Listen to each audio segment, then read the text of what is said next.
बीते दिनों कोल इंडिया और सिंगरेनी कंपनी के तमाम क्षेत्र में 12 दफा मांग पत्र सौंपा गया था।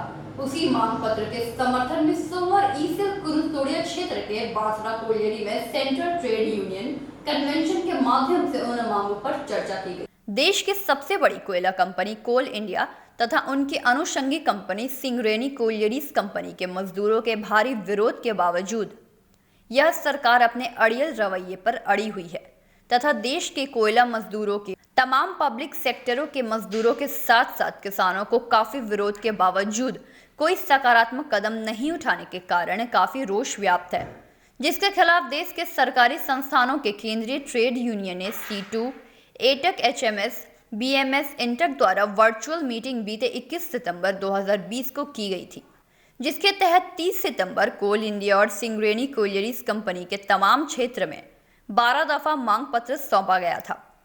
उसी मांग पत्र के समर्थन में सोमवार ईसीएल कुरुतोड़िया क्षेत्र के बांसरा कोयलेरी में सेंट्रल ट्रेड यूनियन कन्वेंशन के माध्यम से उन मांगों पर चर्चा कर यह संदेश दिया गया कि आगामी 8 अक्टूबर भारतवर्ष के तमाम कोयलेरियों के पीटों में विरोध प्रदर्शन किया जाएगा और अगर भारत सरकार द्वारा फिर भी श्रमिकों और किसानों के हितैषी कानूनों में बदलाव को वापस नहीं लिया जाता तथा हमारी मांग पत्र में दी गई तमाम मांगों को नहीं माना जाता तो किसानों और मजदूरों को बृहत्तर आंदोलन के तहत आगामी 26 नवंबर को तमाम पब्लिक सेक्टर के मजदूरों के साथ साथ किसानों को लेकर पूरे देश को स्तब्ध करने पर मजबूर होना पड़ेगा।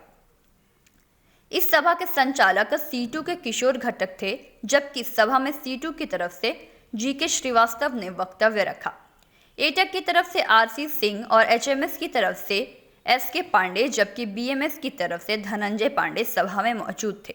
एरिया जेसीबी सदस्य सीटू के कलीमुद्दीन अंसारी और एटक के अमर सिंह द्वारा इस सभा का संयोजक किया गया। तुमको आधा पैसा देना पड़ेगा, पूरा पैसा तुमको नहीं देना पड़ेगा।